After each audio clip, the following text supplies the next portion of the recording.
আসসালামু আলাইকুম। এই মুহূর্তে আমি স্ক্রিনে শেয়ার করে দেখাবো ব্যাংক এবং ইন্স্যুরেন্স।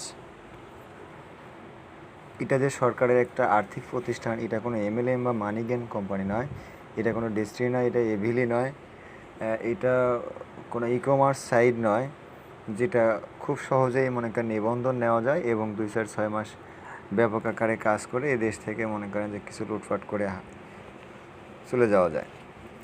আমি এই মুহূর্তে আপনাদেরকে ব্যাংক এবং বিমা বিষয়ে ডিটেলস একটু আইডিয়া দেবো। যেমন ধরুন, যদি আমরা বলে থাকি এই ব্যাংক এবং বিমাকে সরকারের একটি আর্থিক প্রতিষ্ঠান, সেটা বললে ভুল হবে না।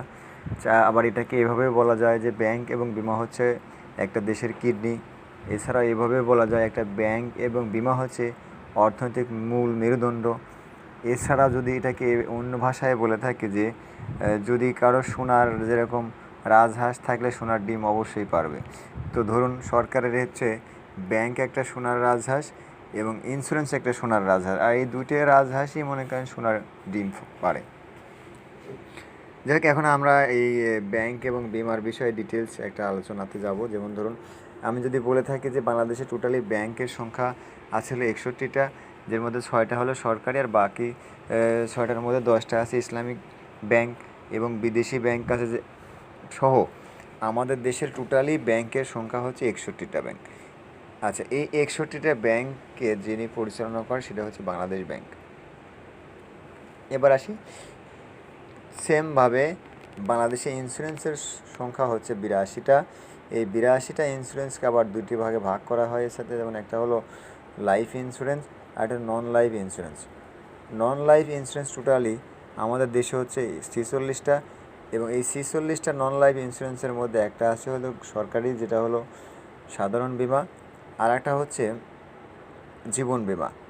অর্থাৎ লাইফ ইন্স্যুরেন্স 36টা, এই 36টা লাইফ ইন্স্যুরেন্সের মধ্যে একটা হচ্ছে সরকারি, সেটা হলো জীবন বিমা, আর নন লাইফের মধ্যে একটা হচ্ছে সাধারণ বিমা। দুটি হচ্ছে সরকারি, আর বাকি যেমন নন লাইফ 45টা, লাইফ হচ্ছে 35টা। এই 45টা এবং 35টা এগুলো হচ্ছে সরকারি পাবলিক পাবলিক প্রতিষ্ঠান, যেটাকে বলা হয় লাইফ ইন্স্যুরেন্স হলো সরকারের বাইরে যারা পাবলিক যারা পরিচালনা করে থাকে, যেটাকে আমরা বেসরকারি প্রতিষ্ঠান বলে থাকি। সেটা হলো কয়টা লাইফ ইন্স্যুরেন্স হলো 35টা, আর নন লাইফ হলো 45টা। এই 45টার 35টা এবং ওই একটা অর্থাৎ টোটালি 82টা ইন্স্যুরেন্স কোম্পানিকে পরিচালনা করে কে ইদরা, অর্থাৎ ইন্স্যুরেন্স ডেভেলপমেন্ট রেগুলেটর অথরাইজ। এখন বিষয়টা হলো যে বাংলাদেশ ব্যাংকের যিনি আছে হলো গভর্নর, আর ইন্স্যুরেন্সের আছে হলো ইদরা, যেটাকে বলা হয় আমরা বলে থাকি চেয়ারম্যান। বাণিজ্য মন্ত্রণালয় থেকে এই বাংলাদেশ ব্যাংকে 3 বছর পর পর নিয়োগ হয়ে থাকে গভর্নর হিসাবে, আবার ইদরাতেও 3 বছর পর পর চেয়ারম্যান হিসাবে নিয়োগ দেওয়া হয়ে থাকে। যদি কোনো একজন ব্যক্তি, যেটা যদু মধু কদু যেই হোক না কেন, যেমন ধরুন আমাদের যিনি ছিল সাকিব আল হাসান, তার জনপ্রিয়তার অভাব নাই, ব্যাংক ব্যালেন্সের অভাব নাই। এই সাকিব আল হাসান একটা সময় পিপুলস নামে একটা ব্যাংকের জন্য অ্যাপ্লিকেশন করেছিল, গভর্নমেন্টের কাছে আবেদন করেছিল, কিন্তু ওনার আবেদন যাচাই বাছাই শেষে লাস্টে ওনাকে অনুমোদন দেওয়া হয় নাই।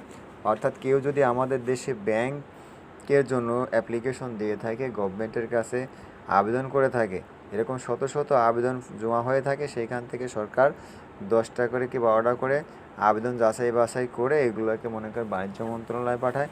বাণিজ্য মন্ত্রণালয় থেকে এগুলো বাংলাদেশ ব্যাংক বা ইদরার কাছে পাঠানো হয়। ইদরা বা বাংলাদেশ ব্যাংক এরা যাচাই বাছাই করে এখান থেকে মনে করেন যে হাতে গোনা কয়েকটা প্রতিষ্ঠানকে অনুমোদন দিয়ে থাকে। তাও যদি সেটা ব্যাংক হয়ে থাকে 500 কোটি টাকা জামানত নিয়ে থাকে, যেটা অফারের যোগ্য।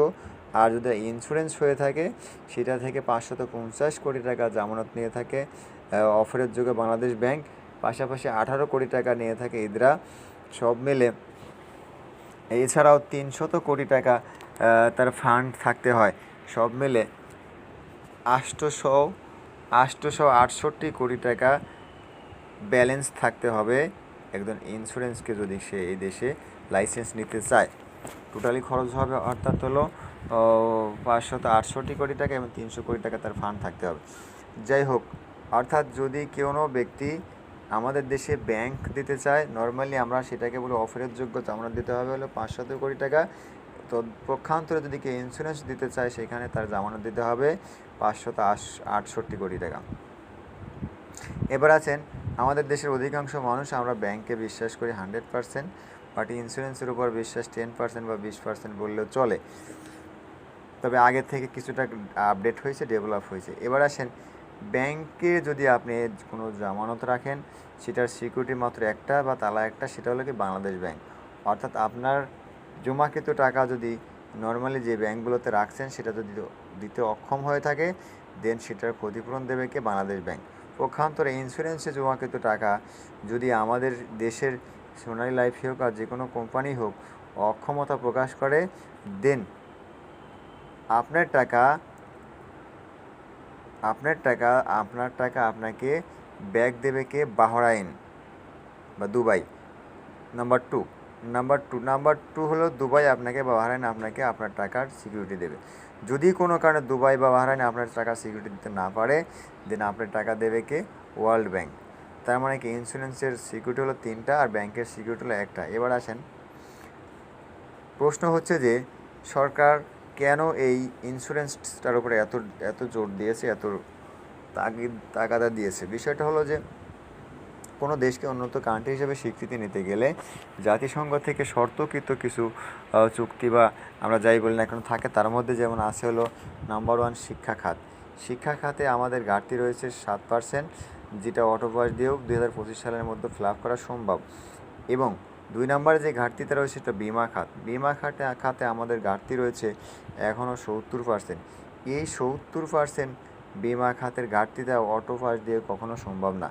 বিধায় গভর্নমেন্ট এই দেশটাকে উন্নত কান্ট্রি হিসেবে স্বীকৃতি নেওয়ার আশায়, আমাদের দেশটাকে উন্নত কান্ট্রিতে পরিণত করার আশায় এই বিমা খাতটাকে ডেভেলপ করার জন্য এতটা জোর দিয়েছে। অর্থাৎ সরকার চাচ্ছে যে 2031 সালের মধ্যে বিমার সেক্টরটাতে ডেভেলপ করে 100%কে বিমার আওতায় নিয়ে আসি এবং এই দেশটাকে উন্নত কান্ট্রি হিসেবে স্বীকৃতি নেয়। বিধায় সরকার ব্যাপক আকারে এই ইন্স্যুরেন্সের উপর এতটা জোর দিয়েছে, যেটা আগে ইতিপূর্বে দেয়নি। অর্থাৎ যদি আমরা বলে থাকি যে ব্যাংক এবং ইন্স্যুরেন্স সরকারের দুইটি সন্তান, ইতিপূর্বে ব্যাংকে সরকার সামনে অর্থাৎ বুকের দুধ খাওয়ানোর কারণে উষ্টপুষ্ট ছিল, বাট ইন্স্যুরেন্সকে এরকম পিঠে করে রাখার কারণে দুধ পায় নাই, জন্যে ইন্স্যুরেন্সের দুর্নীতিতে ভরা ছিল। ইদানিং সরকার এই ব্যাংকের মতো করে ইন্স্যুরেন্সটাকে যত্ন নেওয়ার কারণে ইন্স্যুরেন্স সেক্টরটা এখন মনে করেন দুর্নীতিমুক্ত হয়ে গেছে এবং সফটওয়্যার ইউজ করার কারণেও এখানে দুর্নীতি কমে গেছে। বর্তমানে যদি কেউ ইন্স্যুরেন্সে বিনিয়োগ করে দেন তাহলে সেটা 100% নিরাপদ। এবার আসেন আমরা আমাদের কোম্পানি যে সোনালী লাইফ ইন্স্যুরেন্স নাম্বার 1 শুরু থেকেই এটা একটি সফটওয়্যার বেজ আইটি প্রতিষ্ঠান, যেখানে আমরা ERP সফটওয়্যার ইউজ করে থাকি। আর এই ERP সফটওয়্যারের মাধ্যমে আমরা সব কিছু, অর্থাৎ একজন গ্রাহক কত টাকা পলিসি জমা দিয়েছে, টোটাল কত টাকা জমা হয়েছে এবং বিগত বছরে কত টাকা মুনাফা পায় এবং মানি রিসিট সহ খুঁটিনাটি সকল তথ্য ERP সফটওয়্যারের মাধ্যমে একজন গ্রাহক তার পলিসি লগ ইন করে দেখতে পায়। 2 নাম্বার, একজন গ্রাহক না, আমাদের কোম্পানিতে যতগুলো মেম্বার রয়েছে টোটাল মেম্বার থেকে কোন মাসে কত তারিখে কোন ব্যক্তি মারা গেছে এবং মারা যাওয়ার কারণে উনি কত টাকা মৃত্যু দাবি পেয়েছে সেটাও এখানে রেকর্ড করা থাকে। আমাদের কোম্পানি 2 নম্বরে মৃত্যু দাবি দিয়ে থাকে 7 দিনের মধ্যে। 3 নম্বর, আমরা মেয়াদ উত্তীর্ণের টাকা দিয়ে থাকি 0 ডেটে। অর্থাৎ যদি কোনো গ্রাহকের টাকা মেয়াদ শেষ হয়ে থাকে ধরেন আগামী মাসের 30 তারিখে, যদি ওই দিনে ব্যাংক বন্ধ থাকে তাহলে তার আগেই আমরা কী করি, তার টাকাটা তার অ্যাকাউন্টে ট্রান্সফার করে থাকি। 4 নম্বর, লভ্যাংশ প্রতি বছর দেখা যায়। অর্থাৎ কোন একজন গ্রাহক যদি 1 বছর কি 1.5 বছর তার পলিসি দেওয়ার টাইম শেষ হয়ে যায়, অর্থাৎ বিগত বছরের লভ্যাংশ ঘোষণা করার পরে সেই গ্রাহক তার প্রোফাইলে ঢুকে দেখতে পায় বিগত বছর সে কত টাকা লভ্যাংশ পেয়েছে তার বিমা অঙ্কের উপরে। 5 নাম্বার, আমাদের কোম্পানিটা টোটালি 100% শরিয়া ভিত্তিক পরিচালিত। এবার আসেন আমরা মোটামুটি ব্যাংক এবং বিমার বেসমেন্ট সম্পর্কে মোটামুটি একটা আইডিয়া হলো যে ব্যাংক আছে 61টা, ইন্স্যুরেন্স আছে 82টা, এর মধ্যে নন লাইফ হলো 46টা, লাইফ হলো 36টা। ওকে, ফাইন। আর একটা জিনিস আমরা বুঝতে পারলাম যে ইন্স্যুরেন্স সেক্টরে যে ঘাটতি রয়েছে এই ঘাটতিটা যদি সরকার কমপ্লিট করতে না পারে, দেন এই দেশটাকে উন্নত কান্ট্রি হিসেবে স্বীকৃতি নিতে পারবে না। বিধায় সরকার আমাদেরকে পেনশন বিমার আওতায় নিতে চাচ্ছে, শিক্ষা বিমার আওতায় নিতে চাচ্ছে, যেটা বাধ্যতামূলক অলরেডি হয়ে গেছে। স্টেপ বাই স্টেপ সরকার আমাদেরকে বিমার আওতায় নিয়েই ছাড়বে ইনশাল্লাহ। এবার আসেন, সাপোজ আমি ইন্স্যুরেন্স ইন্স্যুরেন্সের থেকে একটা পলিসি নিলাম, সেটা হতে পারে 5 কিস্তি বিমা, হতে পারে শিক্ষা বিমা, হতে পারে আপনার পেনশন বিমা। তো আমি এবার দেখব 5 কিস্তি বিমা, যেটা হলো 3 নম্বর পলিসি। এখানে কী কী সুবিধা রয়েছে। নাম্বার 1, যদি কোনো একজন গ্রাহক যার বয়স হয়ে থাকে 38 বছর, দেন এই ব্যক্তি যদি চায় আমাদের কোম্পানিতে একটা 5 কিস্তি বিমা, যেটাকে বলা হয় 5 স্টেজ 3 নম্বর পলিসি নিতে চায়, কত টাকার? 10 লক্ষ টাকার। দেন এটার মেয়াদ হবে 10 বছর, আর ওনাকে ইয়ারলি পেমেন্ট করতে হবে 1,19,200 টাকা, অর্থাৎ টোটাল 10 বছরে তাকে পে করতে হবে 11,92,000। ওনার সঙ্গে কোম্পানির চুক্তি হলো 10 লক্ষ টাকার, তাহলে এই যে 1,92,000 টাকা উনি দিল অতিরিক্ত, এটা কেন দিল? এটা হলো রিস্ক কাভারেজ বাবদ দিছে। কেননা আমাদের কোম্পানিতে যদি কেউ বা ইন্স্যুরেন্সে যদি কেউ টাকা রাখে, দেন তার জমাকৃত টাকার সাথে সাথে একটা অতিরিক্ত নিয়ে থাকে, সেটাকে বলা হয় রিস্ক কাভারেজ বাবদ। যেমন ধরুন, সাপোজ কোনো একজন গ্রাহক যদি ইয়ারলি পেমেন্ট হোক অথবা মান্থলি পেমেন্ট হোক, একটা টাকা জমা দিয়ে লাইফ লস করে, দেন তাহলে কী সুবিধা পাবে? যেমন এই গ্রাহকটা যদি ব্যাংকে টাকাটা জমা করতে, তাহলে শুধু সেভিংস পেত, অর্থাৎ ব্যাংকে একজন গ্রাহক টাকা রাখার পরে যদি একটা প্রিমিয়াম বা একটা পলিসির টাকা জমা দিয়ে মারা যায়, দেন ব্যাংক শুধু জমাকৃত টাকার থেকে সার্ভিস চার্জ বা ব্যাড ট্যাক্স কেটে তার নমিনিকে ফেরত দেবে।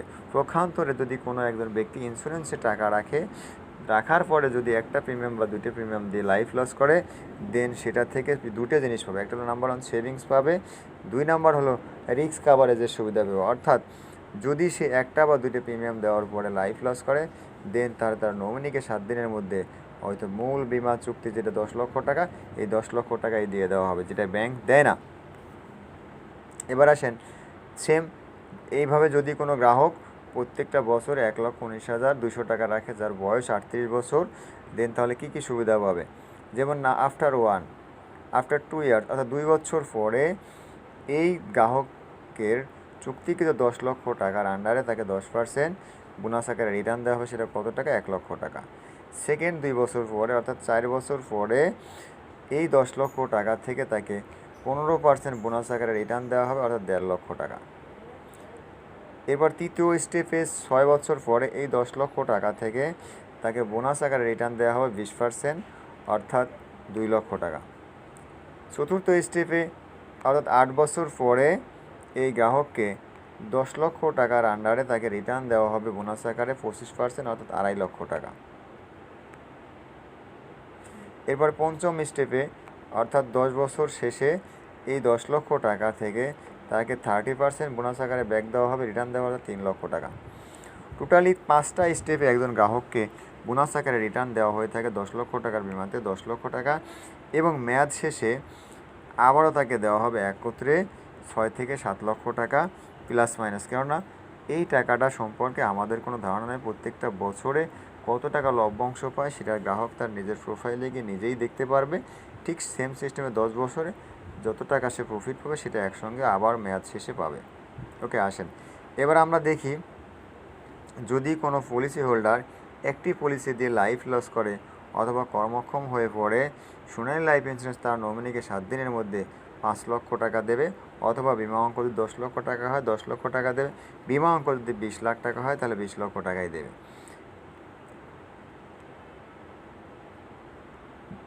ব্যাংক এবং ইন্স্যুরেন্সের মধ্যে একটা তফাৎ, যদি কোনো একজন ব্যক্তি চিন্তা করে যে আমি টাকাটা ইন্স্যুরেন্স থেকে ব্যাংকে আমার কাছে নিরাপদ, আমি টাকাটা ব্যাংকেই রাখব, দেন তাহলে এই 10 লক্ষ টাকার আন্ডারে 10 লক্ষ টাকার বিমার আন্ডারে সে কী কী সুবিধা পাবে? যেমন ধরুন, সাপোজ ওই ব্যক্তি যদি চিন্তা করে আমি এই 10 লক্ষ টাকার একটা বিমা করবো কোথায়? ব্যাংকে, তাহলে তার জমাকৃত টাকা সে যত টাকাই রাখুক না কেন সেই টাকার থেকে সে কত টাকা পাবে? 6 থেকে 7% মুনাফা পাবে। পক্ষান্তরে ইন্স্যুরেন্সের টাকাটা রাখার কারণে 8 থেকে 10% মুনাফা পাবে। সেটা হলো তার ফেস ভ্যালুর উপরে, জমাকৃত টাকার উপরে নয়, মূল বিমা চুক্তির উপরে। নাম্বার 2, ব্যাংকে টাকা রাখলে লভ্যাংশের উপর আপনাকে 10 বছরে যে টাকা লভ্যাংশ পাবেন সেখান থেকে রিটার্ন পাওয়ার সময় 15% আপনাকে ট্যাক্স দিতে হবে। পক্ষান্তরে ইন্স্যুরেন্সে যে টাকা আপনি মুনাফা পাবেন 10 বছর মেয়াদ শেষে টাকাটা নেওয়ার সময় আপনাকে কোনো ট্যাক্স দিতে হবে না। 3 নাম্বার, ব্যাংকে টাকা রাখলে আপনার কোনো রিস্ক কাভারেজ বহন করবে না, অর্থাৎ ব্যাংকে যদি আপনি একটি বা দুটি পলিসির টাকা জমা রেখে লাইফ লস করেন, দেন আপনার পরিবারকে ব্যাংক রিস্ক কাভারেজ বাবদ যে আমাদের ইন্স্যুরেন্স কোম্পানি দিয়ে থাকে মূল বিমা অঙ্ক, অর্থাৎ যদি 10 লক্ষ টাকার বিমা হয় 10 লক্ষ টাকা, 5 লক্ষ টাকার বিমা হলে 5 লক্ষ টাকা, এই 5 লক্ষ টাকা বা 10 লক্ষ টাকা ব্যাংক আপনাকে দেবে না, আপনাকে দেবে জমাকৃত টাকা থেকে, তাও 15% ব্যাট কেটে আপনার নমিনিকে দেওয়া। পক্ষান্তরে যদি কেউ ইন্স্যুরেন্স কোম্পানিতে একটা পলিসি বা দুটো পলিসি দিয়ে লাইফ লস করে, দেন তাহলে রিস্ক কাভারেজ বাবদ টাকা কাটার কারণে তার মূল বিমা অঙ্ক যদি 10 লক্ষ টাকা হয়ে থাকে 10 লক্ষ টাকাই রিটার্ন দেবে 7 দিনের মধ্যে। এছাড়াও ব্যাংকে জমাকৃত টাকার উপরে মুনাফা পাবেন বা লভ্যাংশ পাবেন, যেটা হতে পারে আপনার হলো 10 লক্ষ টাকা যদি আপনি প্রথম মাসে 10,000 বা 12,000 টাকা জমা দেন, ওই 12,000 টাকার উপরে আপনি মুনাফা পাবেন। আর ইন্স্যুরেন্সে টাকা রাখার কারণে আপনি জমাকৃত টাকার উপরে আপনাকে মুনাফা দেবে না, আপনাকে মুনাফা বোনাস দেবে হলে আপনার ফেস ভ্যালুতে যে 10 লক্ষ টাকা আছে এই 10 লক্ষ টাকার উপরেই আপনাকে বোনাস দেবে, যার জন্য ইন্স্যুরেন্সে টাকা রাখলে বেশি প্রফিট পাওয়া যায়, বেশি সুবিধা পাওয়া যায়। আবার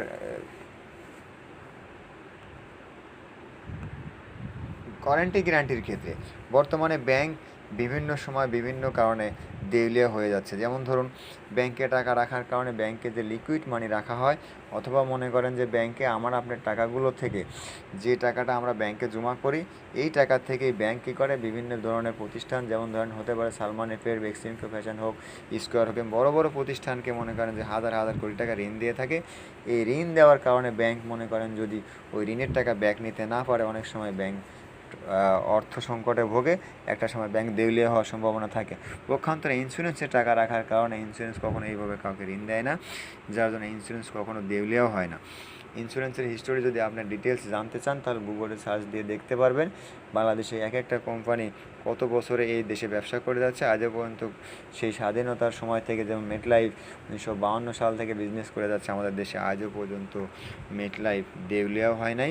কোথাও কোনো জায়গায় মনে করেন যে মেটলাইফের এরকম কোনো রেকর্ডও নাই যে ইন্স্যুরেন্স সেই মেটলাইফে করার কারণে ওই ইন্স্যুরেন্স বা মেটলাইফ তার টাকাটা দিতে পারতেছে না। কারণ হলো যদি কোনো গ্রাহক কোনো এজেন্টের উপর নির্ভর না করে সরাসরি হেড অফিসে টাকা জমা করে থাকে, দেন সেই গ্রাহক টাকা পাইছে এবং পাচ্ছে। কিন্তু যদি কোনো গ্রাহক এজেন্টের সাথে লেনদেন করার কারণ ওই এজেন্ট যদি টাকাগুলো ভেঙে ফেলে, সরাসরি হেড অফিসে জমা না দেয়, দেন তাহলে কোনো ইন্স্যুরেন্স কোম্পানির পক্ষেই সম্ভব নয় ওই গ্রাহকের টাকাটা ফেরত দেওয়া। যার জন্য এই এজেন্টের সমস্যার কারণে ইতিপূর্বে যে সমস্যাগুলো হয়েছে সেই সমস্যাগুলো সমাধান হয়েছে সফটওয়্যারের মাধ্যমে টাকাগুলো জমা দেওয়ার কারণে। যেমন ধরুন আমরা আমাদের কোম্পানিতে যে টাকাটা আমরা জমা করি, আমাদের পলিসির টাকা, সেটা কীভাবে জমা করি আমি আপনাকে দেখাবো।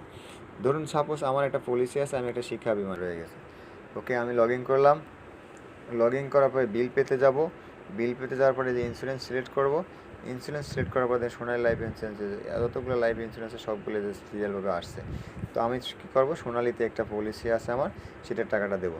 দিন এটা সিলেক্ট করলাম, এরপরে এখানে পলিসি ওয়ার্ডটা সিলেক্ট করে আমার নাম্বারটা আমি এখানে টাইপ করি, আমার নাম্বার কত 56 35 75। আমি একটা শিক্ষা বিমা নিয়েছি যেটার হলো পলিসির কত 2212 টাকা। দেখুন মোহাম্মদ আকরাম হোসেন 29/5/2024, আমার পলিসি নাম্বার 56 35 75, ফোন নাম্বার নিচে দেখা যাচ্ছে কিছু অংশ। এরপর আমার পলিসি অ্যামাউন্ট হচ্ছে কত 2212 টাকা। আমার এখানে বর্তমান ব্যালেন্স নাই, বর্তমান ব্যালেন্স থাকলে রেফারেন্সে যেটা সেটা একটা কিছু দিতাম, দেন নেক্সটে চাপ দেবো। এরপরে মনে করেন যে আমি পিন নাম্বার দেবো, এরপর ফিঙ্গার দিয়ে দেবো, সরাসরি আমার টাকাটা কই চলে যাবে, সোনালী লাইফ ইন্স্যুরেন্সের এর অফিসে ডাইরেক্ট চলে যাবে। যার জন্য মনে করেন যে এখান থেকে টাকাটা কারো হাতে না যাওয়ার কারণে সরাসরি হেড অফিসে পৌঁছানোর কারণে আমার এই টাকাটার মেয়াদ শেষে একদম 0 টাইম টাকাটার প্রফিটটা পাবো ইনশাল্লাহ।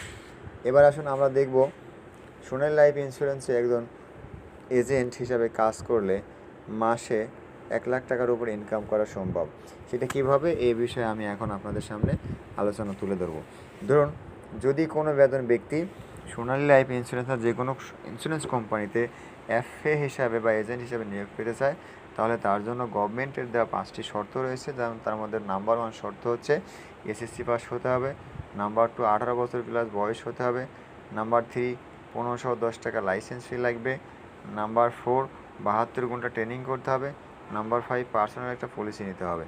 দেন তাকে একটা কোড দেওয়া হবে, যে কোডটা এখানে আমার কোডটাই আমি শো করছি, সেটা হলো 1942 শূন্য, এটা আমার এজেন্ট কোড। এই কোডটাও পাওয়ার পরে এই ব্যক্তি সিঙ্গেলভাবে কাজটা করতে পারবে, এবার টিম নিয়েও কাজটা করতে পারবে। টোটালি এই কাজটা করার কারণে 12টা সুবিধা তাকে দেওয়া হবে। নাম্বার 1 সুবিধা হচ্ছে তাকে রেগুলার বোনাস বা কমিশন দেওয়া হবে। নাম্বার 2 2 নাম্বার তাকে স্যালারি দেওয়া হবে। নাম্বার 3 কোয়ার্টার বোনাস দেওয়া হবে। নাম্বার 4 সে লিডার্স ক্লাব করতে পারবে। নাম্বার 5 প্রভিডেন্ট ফান্ডের সুবিধা পাবে। নাম্বার 6 মেডিকেল সুবিধা পাবে।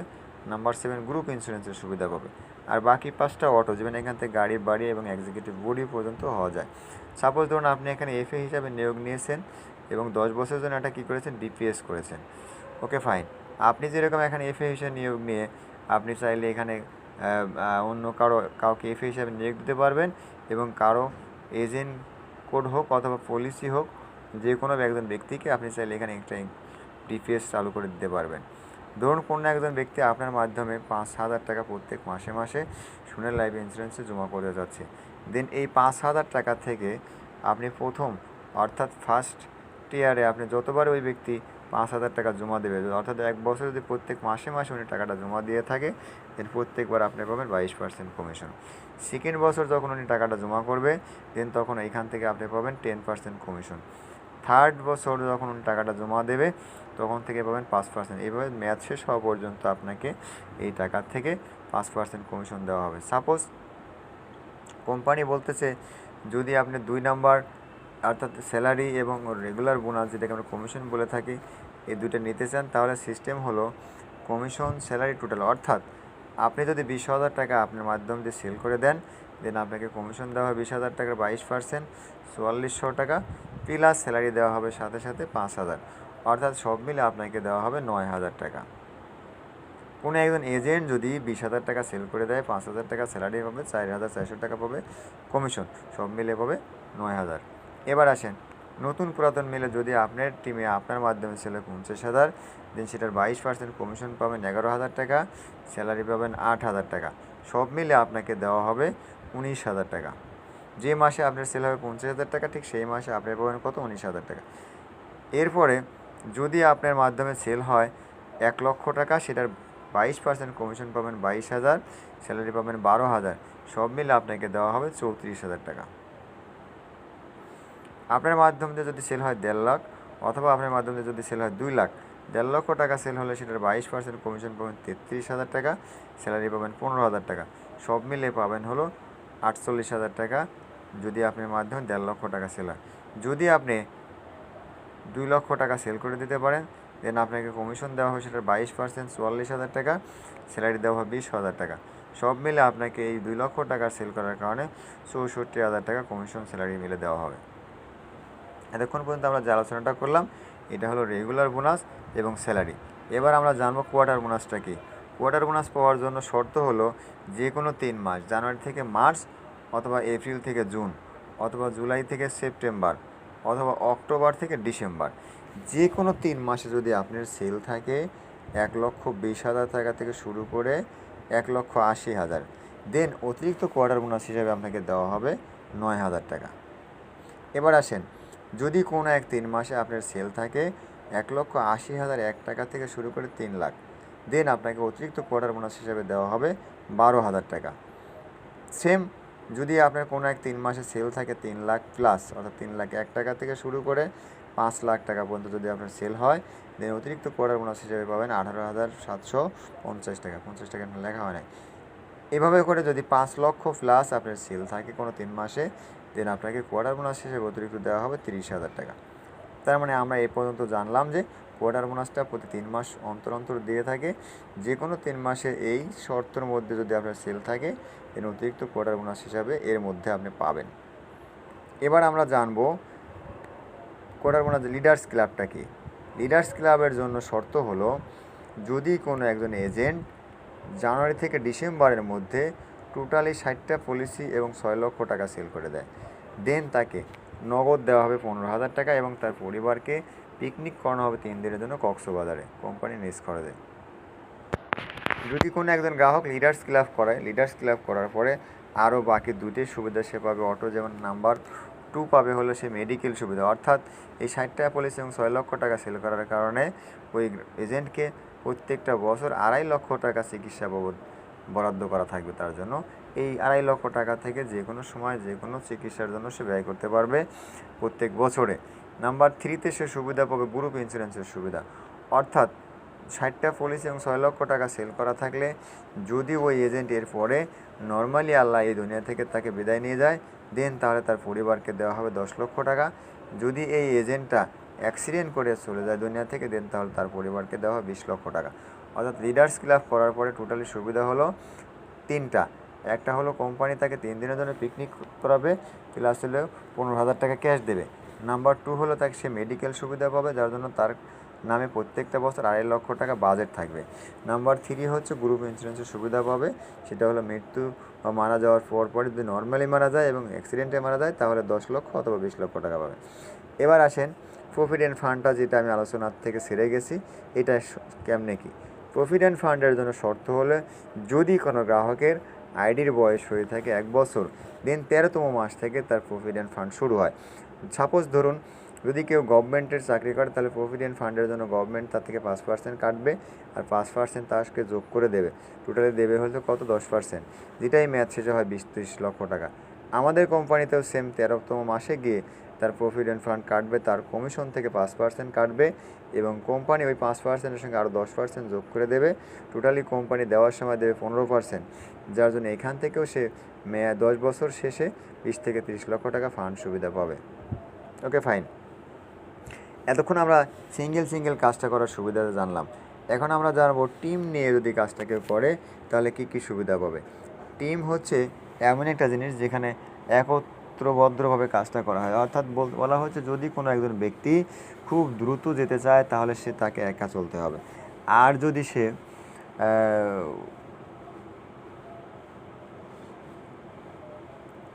ধীরে ধীরে মনে করেন যে একটা জায়গায় যেতে চায়, অর্থাৎ বেশি ইনকাম করতে চায়, দীর্ঘমেয়াদী ইনকাম করতে চায়, যেটাকে বলা হয় রয়্যালিটি ইনকাম করতে চায়, দেন তাহলে তাকে টিম নিয়ে সামনে আগাতে হবে।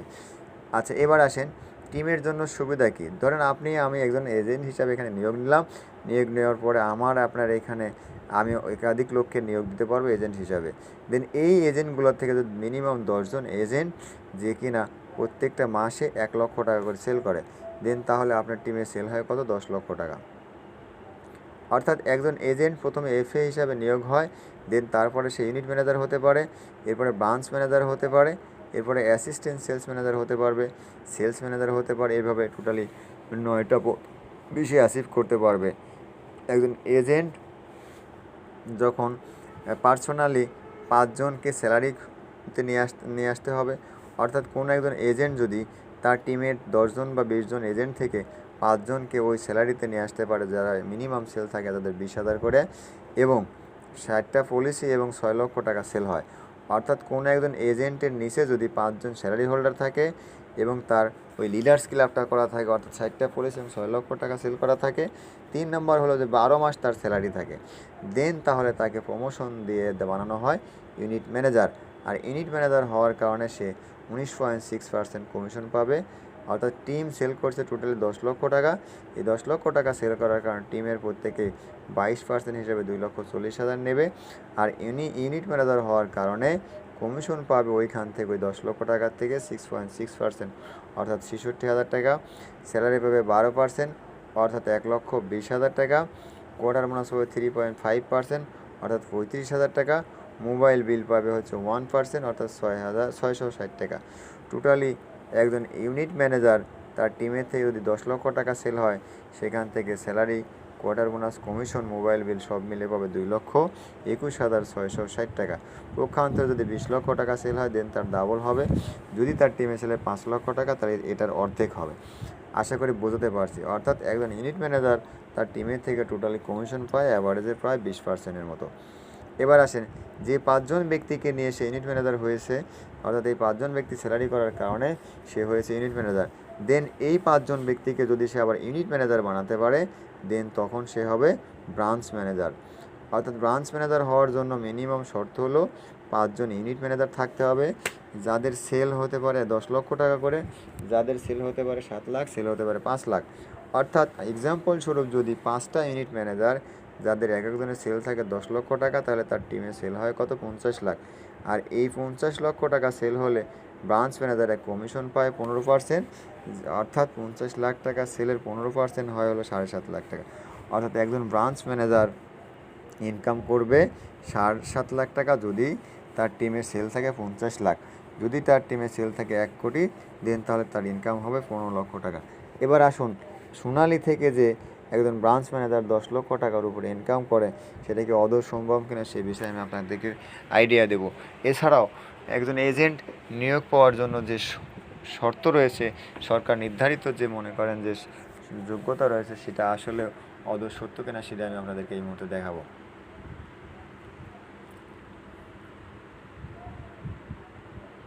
ঠিক এটার আন্ডারে যে একটা গেজেট প্রকাশ করা হয়, সেই গেজেটটা হচ্ছে এটা।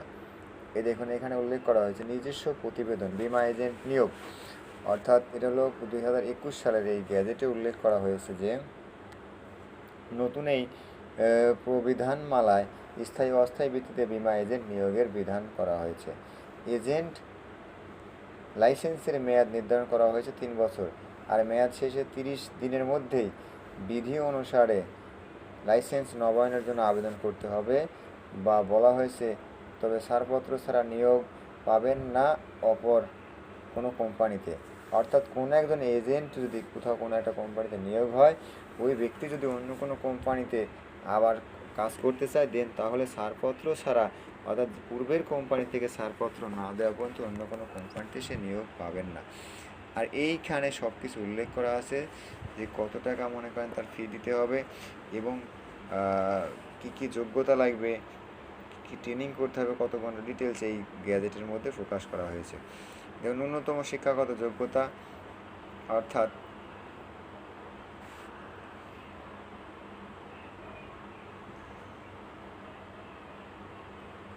এখানে লেখা হয়েছে যে অস্থায়ী নিয়োগের ক্ষেত্রে আবেদনকারীর বয়স ন্যূনতম 18 বছর হতে হবে। শিক্ষাগত যোগ্যতা চাওয়া হয়েছে কোনো স্বীকৃত বোর্ডের অধীনে মাধ্যমিক বা সমমানের পরীক্ষায় উত্তীর্ণ। তবে আবেদনকারীকে প্রবিধান 11 এর অধীনে অযোগ্য হওয়া যাবে না।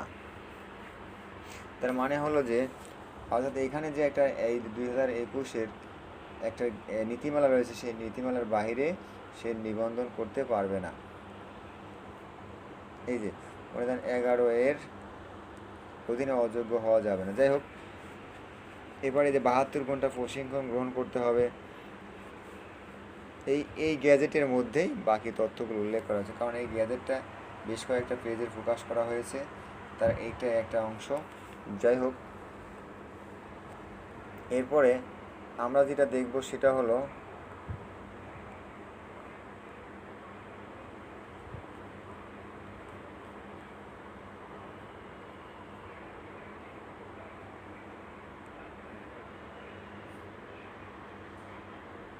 ইন্স্যুরেন্স কোম্পানি প্রত্যেকটা বছর তার এজেন্টদেরকে, তার গ্রাহকদেরকে পুরস্কৃত করে থাকে এবং একটা গিফট দিয়ে থাকে। যদি গ্রাহক যদি সবচেয়ে বড় মাপের ওই বছরে হয়, দেন মহিলা হলে তাকে স্বর্ণের একটা লকেট গিফট করা হয়, আর পুরুষ হলে 25,000 টাকা দেন একটা ঘড়ি গিফট করা হয়ে থাকে। এটা হলো সোনালী লাইফ ইন্স্যুরেন্সের অন্যতম একটা বৈশিষ্ট্য। এছাড়া শতভাগ বিমা দাবি নিষ্পত্তিতে সোনালী চতুর্থ প্রজন্মের বিমা কোম্পানি হওয়া সত্ত্বেও এই সিরিয়ালে সোনালী লাইফ ইন্স্যুরেন্স রয়েছে 5 নম্বরে। অর্থাৎ আমাদের দেশে 6টা কোম্পানি শতভাগ বিমা দাবি নিষ্পত্তি করে থাকে, তার মধ্যে নাম্বার 1 সোনালীও আছে। যেমন ধরুন, আলফা লাইফ ইন্স্যুরেন্স আছে, চার্টার লাইফ আছে, LIC বাংলাদেশ লিমিটেড আছে, mercantile Islami life insurance, Sonali life insurance, popular life insurance. এই 6টা কোম্পানি কেবল বিমা দাবি শতভাগ নিশ্চিত করে, তারা বাকিগুলো পার্সেন্টেজ আকারে দিয়ে থাকে। এছাড়াও যদিও চতুর্থ প্রজন্মের বিমা কোম্পানি সোনালী লাইফ ইন্স্যুরেন্স তারপরে সেলসের দিক থেকে টপের দিকে চলে গেছে। যেমন ধরুন, একই সালে অর্থাৎ 2013 সালে নিবন্ধনকৃত বেশ কিছু লাইফ ইন্স্যুরেন্স রয়েছে। যেমন এর মধ্যে রয়েছে জেনিত, এর মধ্যে রয়েছে হচ্ছে আস্থা, এর মধ্যে রয়েছে আপনার ট্রাস্ট, সান লাইফ, আলফা। প্রত্যেকটা লাইফ ইন্স্যুরেন্স যেগুলো 13 সালে নিবন্ধন পেয়েছিল 13টি কোম্পানি, এই কোম্পানিগুলোর মধ্যে যেমন ধরুন কিছু কোম্পানি যেমন বায়রা লাইফ ইন্স্যুরেন্স, স্বদেশ ইসলামী ডায়মন্ড, LIC, আকিস, পদ্মা, বেস্ট লাইফ, আস্থা লাইফ, জেনিথ লাইফ, এদের প্রত্যেকের গত 2023 সালের সেল ছিল কতটুকু দেখুন। বাইরা সেল করছে মাত্র 4,000 কোটি টাকা, 4 কোটি টাকা, কেউ 4 কোটি, কেউ 7 কোটি, কেউ 18 কোটি, কেউ 30 কোটি, কেউ 33 কোটি টাকা। ঠিক এরই মধ্যে সোনালী লাইফ ইন্স্যুরেন্স কোম্পানি চতুর্থ প্রজন্মের একটা বিমা কোম্পানি হওয়ার পরেও যে গত 2023 সালে সেল করছে কত 832 কোটি টাকা, যেখানে মেট লাইফ সেল করছে 3202 কোটি টাকা, ন্যাশনাল লাইফের সেল আছে, Delta Life Insurance company sales আছে 926, ন্যাশনালের আছে 1860, সোনালের আছে 832, ফারিস্টের আছে 603, পপুলারে রয়েছে কত 677 কোটি টাকা। এবার আসুন আমরা দেখব 2023 সালে সোনালী লাইফের মোট প্রিমিয়াম আয় হয়েছে 831 কোটি টাকা। আচ্ছা, যদি কোনো একজন ব্যক্তিকে আমাদের কোম্পানিতে এজেন্ট হিসেবে নিয়োগ দেওয়া হয়, নিয়োগ দেওয়ার পরে ওই ব্যক্তির স্যালারি বা কমিশন পাওয়ার জন্য তাকে ব্যাঙ্ক অ্যাকাউন্ট করতে হয়। আর এই ব্যাঙ্ক অ্যাকাউন্ট করার জন্য এরকম একটা শিট আমরা তাদেরকে দিয়ে থাকি। সেই শিটটা নিয়ে যদি মিউচুয়াল ট্রাস্ট ব্যাঙ্কে ব্যাঙ্ক অ্যাকাউন্ট করে দেন তখন ওই ব্যাঙ্কটা ভেরিফাই হওয়ার পরে তার কমিশনটা তার অ্যাকাউন্টে চলে যায়। এবার আমরা দেখব, দেখুন সোনালী লাইফ ইন্স্যুরেন্স তার গ্রাহকের টাকার মেয়াদ শেষ হওয়ার 2 মাস আগেই তাকে SMS দিয়ে থাকে, dear Jesmin Akter, congratulation you are due receive maturity amount এত তারিখের, please visit any Sonali life Insurance branch office your bank account details. অর্থাৎ বলা হচ্ছে যে জেসমিন আপা, আপনার এই তারিখে আপনার এই টাকাটার মেয়াদ শেষ হবে, আপনার পলিসি নাম্বার এত, তো আপনি কী করেন নিকটস্থ কোনো ব্রাঞ্চে আপনার ব্যাংকের তথ্য নিয়ে উপস্থিত হন, যেখানে গিয়ে কী করবেন ব্যাংকের স্টেটমেন্টটা জমা দেবেন, জমা দেওয়ার পরে ওই ব্যাংকের স্টেটমেন্টটা ওইখানে আপনার প্রোফাইল অ্যাড করে দেবে, অ্যাড করে দেওয়ার পরে আপনার মেয়াদ শেষ হওয়ার সাথে সাথে এই টাকাটা আপনার অ্যাকাউন্টে চলে। এটা হচ্ছে আমাদের কোম্পানির ড্রাগন গ্রুপ অফ প্রতিষ্ঠান, যেহেতু তারই একটা অঙ্গ প্রতিষ্ঠান যেটা হলো সোয়েটার ফ্যাক্টরি ড্রাগন গ্রুপের 18 তলা ভবনটি আমাদের হেড অফিসের অপোজিটেই অবস্থিত। এটা হচ্ছে আমাদের কাস্টমাররা যখন আমাদেরকে পেমেন্ট করে থাকে দেন এটা হচ্ছে সোনালী লাইফ ইন্স্যুরেন্সের পেমেন্ট নাম্বার। গত 2023 সালে 15টি লাইফ বিমা কোম্পানি তাদের বাজেটকৃত টাকা থেকে খরচ বাঁচিয়েছে কত 354 কোটি টাকা, যা চাইলে অন্য কোনো কোম্পানি এই খরচটা কমাতে পারে না। কেননা আমরা আমাদের কোম্পানি সহ এরকম 15টা কোম্পানি আছে যারা আমাদের যে বাজেট বা বরাদ্দকৃত টাকা রয়েছে সেই টাকা থেকেও আমরা এরকম খরচ কমাতে সক্ষম হয়েছি। যেমন সোনালী গত বছরে আমরা খরচ কমিয়েছি কত 103 কোটি 86, 124 পয়েন্ট এত। 2022 সালে সবচেয়ে কম খরচ করেছে নতুন প্রজন্মের বিমা কোম্পানি সোনালী লাইফ ইন্স্যুরেন্স। কোম্পানির অনুমোদিত ব্যয় সীমার চেয়ে 124 কোটি 41 লক্ষ টাকা কম খরচ করেছে। কম খরচের তালিকায় দ্বিতীয় অবস্থানে রয়েছে ন্যাশনাল লাইফ। কম খরচ কোম্পানির ব্যয় সীমার 103 কোটি টাকা থেকে এত টাকা 103 কোটি 86 লাখ টাকা কম খরচ করেছে। পপুলার লাইফ ইন্স্যুরেন্স 2022 সালে ব্যয় সীমার থেকে 27 কোটি 80 লাখ টাকা কম খরচ করেছে। অর্থাৎ আমরা গত বছর সব মিলে আমরা কম ব্যয় করেছি। কত টাকা খরচ বাঁচিয়েছিল 124.41 কোটি টাকা। এটা হচ্ছে আমাদের হেড অফিস, যেটা হলো মালিবাগ চৌধুরীপাড়ায় অবস্থিত, আবুল হোটেলের অপোজিটে 14 তলা এই ভবনটি। উপরে হচ্ছে জিম রুম, নিচে রয়েছে হলো হোটেল। এটা হচ্ছে আমাদের আবাসন প্রকল্প, অর্থাৎ আমাদের কোম্পানি বিভিন্ন বিভাগীয় শহরে এরকম প্লট আকারে জায়গা কিনে সেটা প্লট আকারে মনে করেন যে বিল্ডিংয়ের রুমগুলো তৈরি করে সেটাকে এজেন্ট বা ইউনিট ম্যানেজারদেরকে ফ্ল্যাট আকারে ভাগ করে দেবে। দেখুন ঠাকুরগাঁ মেট্রো, এটা ঠাকুরগাঁ মেট্রোতে এরকম আমাদের কাস্টমারদের জন্য এরকম একটা প্লট ক্রয় করা হয়েছে, যেখানে সেটা আবাসন প্রকল্পের জন্য নির্ধারণ করা হয়েছে। 2023 সোনালী লাইফের মোট প্রিমিয়াম আয় হয়েছে 831 কোটি টাকা, যেটাকে আমরা 832 কোটি টাকা বলে থাকি। এটা হচ্ছে আমাদের সরিয়া বোর্ডের একটি চিত্র। আমাদের সরিয়া বোর্ড আছে, সরিয়া বোর্ডে এইভাবে তারা সরিয়া বোর্ডে বসে। আর সোনালী লাইফ ইন্স্যুরেন্স গত বছর রেটিংয়ের দিক থেকে ছিল AA+, অর্থাৎ ভেরি স্ট্রং। এখন আমরা AAA, অর্থাৎ আমাদের রেটিংয়ের অবস্থান বর্তমানে হচ্ছে AAA, অর্থাৎ এক্সিলেন্ট। যেরকম এখানে বেশ কিছু কোম্পানি রয়েছে, ডি অর্থাৎ ডিফল্ট, CCC অর্থাৎ ভেরি হাই রিস্ক, B+ ল সেফটি, অর্থাৎ নিচের যে কোম্পানিগুলো রয়েছে এই কোম্পানিগুলোর সঙ্গে যদি কেউ কারবার করে তাহলে ক্ষতির সম্ভাবনাই বেশি। 2023 সালে শতভাগ দাবি পরিশোধের স্বীকৃতি পেল সোনালী লাইফ ইন্স্যুরেন্স। ওকে ডান। এবার আমি দেখব একজন এজেন্ট কিভাবে মনে করেন তার এজেন্ট লগিংয়ে ঢুকে তার সব কিছু দেখতে পারবে।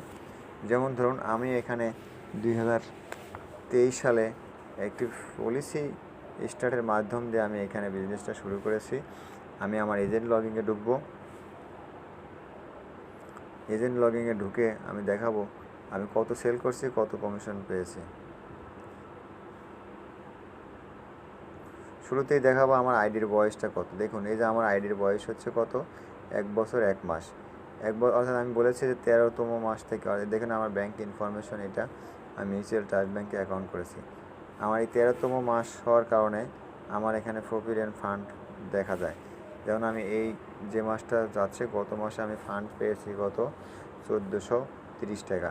অর্থাৎ আমি টোটাল কমিশন পাইছি এই 13তম মাস থেকে এ পর্যন্ত 30,063 টাকা। সেখান থেকে 5% ভ্যাট কাটছে, আর ফান্ডে কাটছে 1430 টাকা। আর টোটাল আমার সেল হয়েছে 1,35,240 টাকা। এরপরে আমি দেখব টোটাল আমার মাই অ্যাসিভ, অর্থাৎ আমি যখন কাজটা শুরু করি তখন আমার কত সেল ছিল।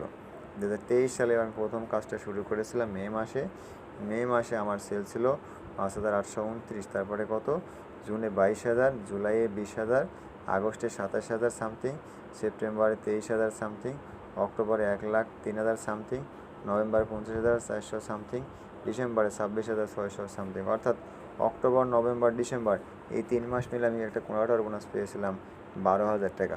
এটা ছিল আমার গত বছরের সেলস অ্যাসিভ। এই 2024 সালে বর্তমান আমার সেল পজিশনটা আমি দেখাবো। জানুয়ারি মাসের 2024 সালের প্রথম সেল 50,000 সামথিং, ফেব্রুয়ারি মাসে 50,000 সামথিং, মার্চ মাসে 85,500 সামথিং, এপ্রিল মাসে 1,22,000, 24,000 সামথিং, মে মাসে মাত্র 12,828 টাকা, এবং সামনে আরও সেল হবে ইনশাল্লাহ। যাই হোক, এটা হচ্ছে আমার সেলস। তো আমি এখান থেকে যে কমিশনগুলো পাইছি সেই কমিশনটা আমি দেখাবো। যেমন ধরুন আমি লাস্টের যে কমিশন পাইছি এপ্রিল মাসে, সেই কমিশনটা কত ছিল দেখুন, এই যে অর্থাৎ লাস্টের এপ্রিল মাসে আমি কমিশন পাইছি 25,146 টাকা। যেটা কোন ফর্ম থেকে কত টাকা পাইছি সেটা এখানে দেখা যায়। এই যে 2 নম্বর পেজে গেলাম, এই দেখেন 2 নম্বর পেজে এই যে 246 থেকে শুরু করে 1100 আছে, ইত্যাদি ইত্যাদি আছে।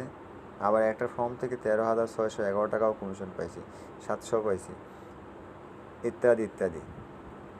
এরপরে আমি যখন কাজটা প্রথম শুরু করলাম সেই মাসে কত টাকা কমিশন পাইছিলাম সেটা আপনাকে দেখেন। মে মাসে 2023 সালে আমি প্রথম কমিশন পাইছিলাম 1,250 টাকা মাত্র। এই যে দেখুন 3টের ফর্ম থেকে আমি পাইছিলাম কত, 1,250 টাকা প্রথম কমিশন। আচ্ছা, এই কমিশনগুলো আমি কোথায় পাই, কেমনে পাই সেটাও দেখাবো। এই দেখুন আমার হলো মিউচুয়াল ট্রাস্ট ব্যাংকে অ্যাকাউন্ট করা আছে, সেই অ্যাকাউন্ট থেকে আমি এই টাকাগুলো বের করে নিই। যেমন এই যে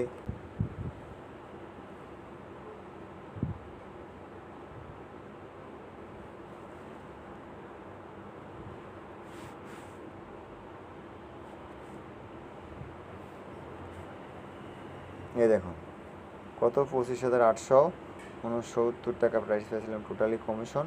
সেখান থেকে এই যে আমি নগদ দিয়ে উঠাইছি 15,000 সাথে সাথে, এরপর আবার নগদ থেকে 800টা করেছি, এরপর কার্ড দিয়ে উঠাইছি 9,000, এরপরে আবার মনে করেন যে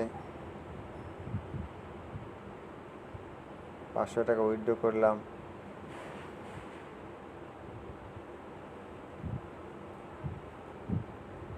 এরপরে আর কোনো উইথড্র নাই, আবার নগদ থেকে 550 টাকা উইথড্র করছি।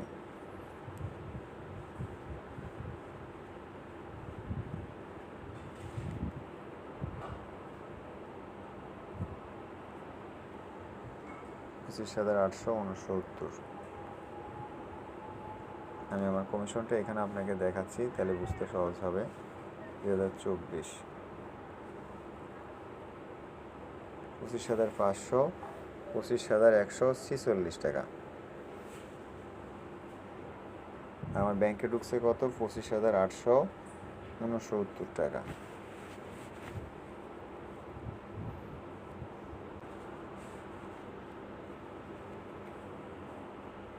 আমি শুধু সেলগুলো দেখাবো, সিকিউরিটি বা নিরাপত্তার স্বার্থে আমি অনলি আপনাদেরকে সেলগুলো দেখাবো।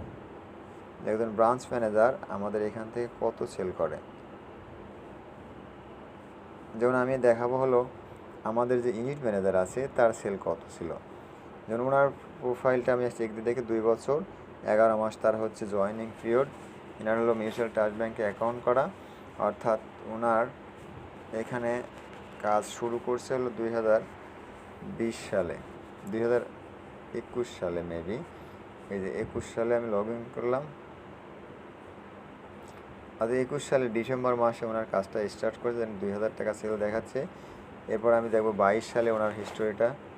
22 সালে উনি কী করছে, 22 সালে প্রথমত জানুয়ারি মাসে তার সেল 3,000 সামথিং, 3,000, ফেব্রুয়ারি মাসে 20,000 সামথিং, মার্চ মাসে 23,000, এমনি করে এই যে তো আপনার জুনে আছে 4 লাখ সামথিং, আবার ডিসেম্বর মাসে 73,000 সামথিং।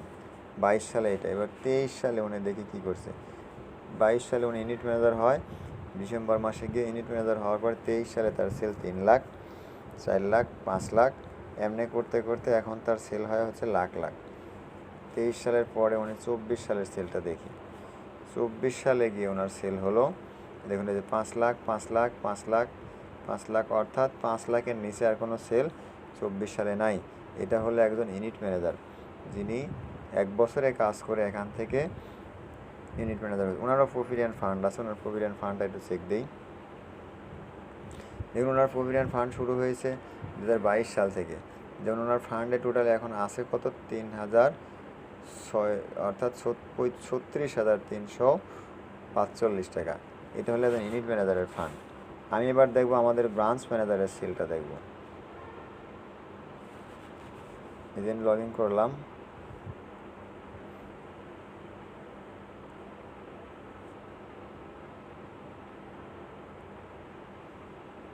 আমাদের ব্রাঞ্চ ম্যানেজার যার জয়েনিং পিরিয়ডটা দেখে আসি 4 বছর 3 মাস।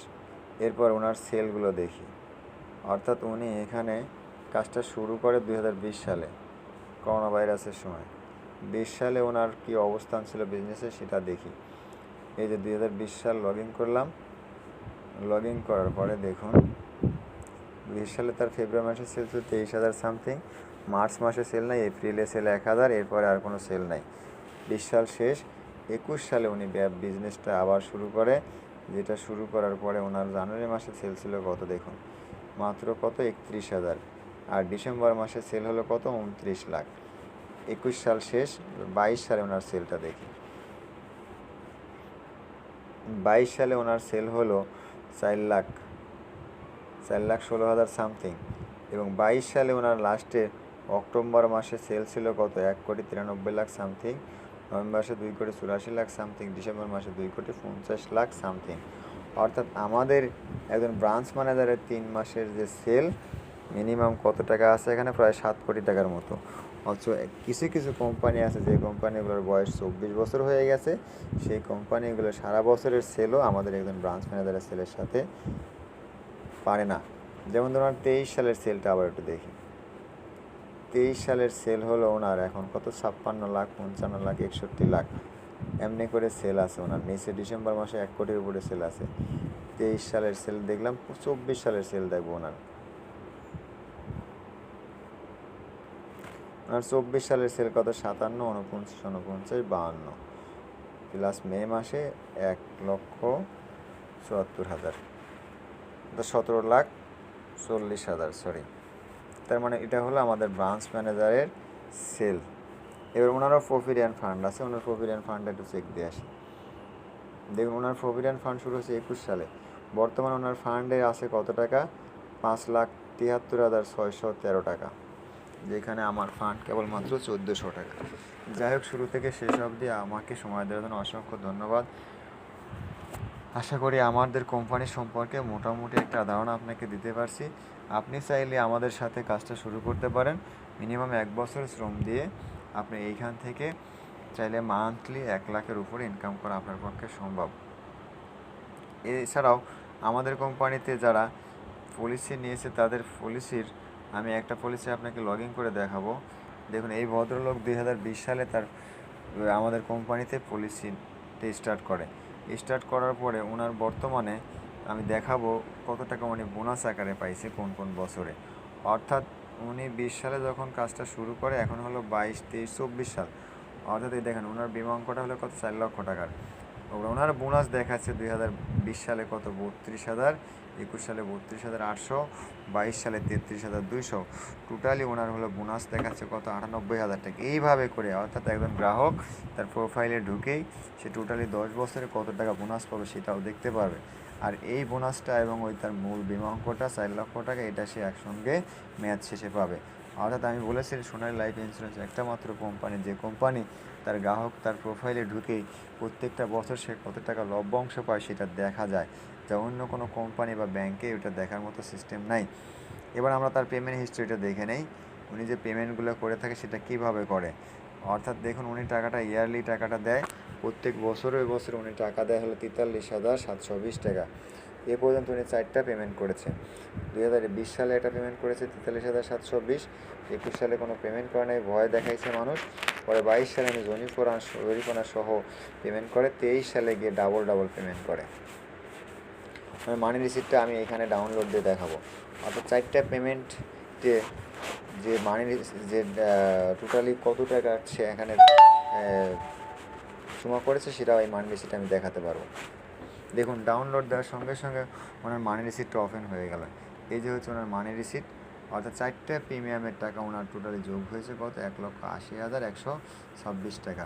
পরবর্তী প্রিমিয়ামের ডেট হচ্ছে কত, এই দেখুন লেখা আছে 27/9/2024 সালের। এতে হচ্ছে ওনার ডিটেলস। এই যে ওনার নাম হচ্ছে মোহাম্মদ সাজ্জাতুল পাইলট, ওনার ঠিকানা এখানে দেওয়া আছে, মোবাইল নাম্বার সব এখানে আছে। এটা হচ্ছে আমাদের গ্রাহকের এক নিজস্ব প্রোফাইলে গিয়েই সে মানি রিসিপ্টটা তখন ডাউনলোডে দেখতে পারে। আশা করি বোঝাতে পারছি। এখন যদি কোনো গ্রাহক আমাদের এইখানে একটা 5 কিস্তির বীমা নিয়ে থাকে, তাহলে সেটাও সে দেখতে পায়। অর্থাৎ ওনার যে পরবর্তী যে বোনাস দেবে সে বোনাসের ডেটটা সহ এখানে সে দেখতে পায়। আমি অন্য একটা অ্যাকাউন্ট লগ ইন করে দেখাবো, যে অ্যাকাউন্টের আন্ডারে টাকা জমা হয়েছে 2 মাস।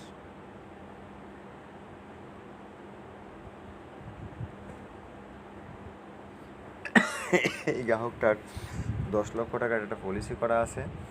ওনারও ম্যাচুরিটি ডিটেলসটা আমি দেখব চেক দিয়ে, সেখানে সে কী পাচ্ছে বা পাবে কোন তারিখে।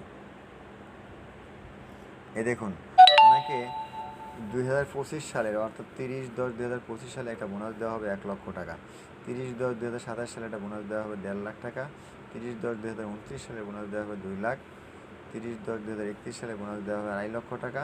30/10/2033 সালে বোনাস দেওয়া হবে 3 লক্ষ টাকা। আর এটা হলো বোনাস। আর ওনার যে প্রত্যেকটা বছরে যে লভ্যাংশটা আসে সেটা এখন পর্যন্ত দেখাচ্ছে না, কেননা উনি কেবলমাত্র 7 মাস পর্যন্ত টাকাটা জমা দিয়েছে, 1 বছর এখনও হয় নাই। মানে 1 বছর হয়ে যাবে, দেন তখন এই বিগত বছরের কত টাকা লভ্যাংশ সেটা দেখাবে। এই ধরনের আমি মানি রিসিপ্টটা ডাউনলোড দিয়ে দেখাবো। উনি টোটালি 2টা পলিসির টাকা এ পর্যন্ত জমা করেছে। উনি আমার কোডে টাকাটা জমা করে, অর্থাৎ প্রতি 6 মাস পর উনি জমা দেবে কত, 64,365 টাকা। এ পর্যন্ত 2টা প্রিমিয়ামের টাকা জমা করেছে কত সেটা ডাউনলোড দিয়ে দেখাচ্ছে। এই যে তার মানি